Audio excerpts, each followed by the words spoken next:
उस्ताद ने शागिर्दों से पूछा, अगर तुम्हारे पास 86,400 रुपये हों और कोई डाकू उनमें से 10 रुपये छीन कर भाग जाए तो तुम क्या करोगे? क्या तुम उसके पीछे भागकर अपनी लूटी हुई 10 रुपये की रकम वापस हासिल करने की कोशिश करोगे, या फिर अपने बाकी बचे हुए 86,390 रुपये को हिफाजत से लेकर अपने रास्ते पर चलते रहोगे?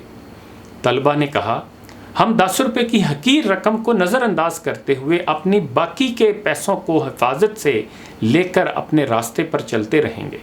उस्ताद ने कहा, तुम्हारा जवाब दुरुस्त है, लेकिन मुझे अफसोस है कि मेरा मुशाहिदा कुछ और बताता है।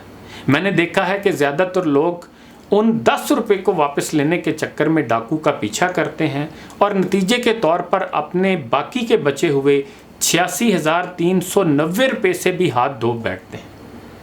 तलबा ने हैरत से उस्ताद को देखते हुए कहा, सर ये नामुमकिन है, ऐसा कौन करता है?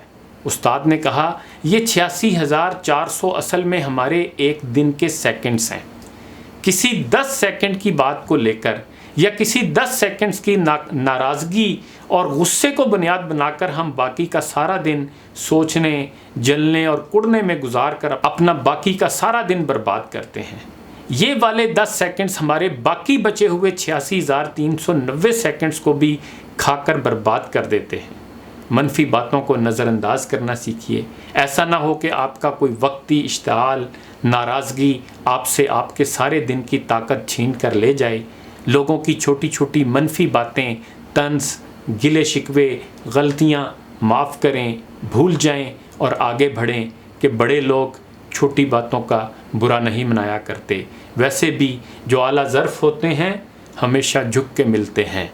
सुराही सरनगू होकर भरा करती है पैमाना।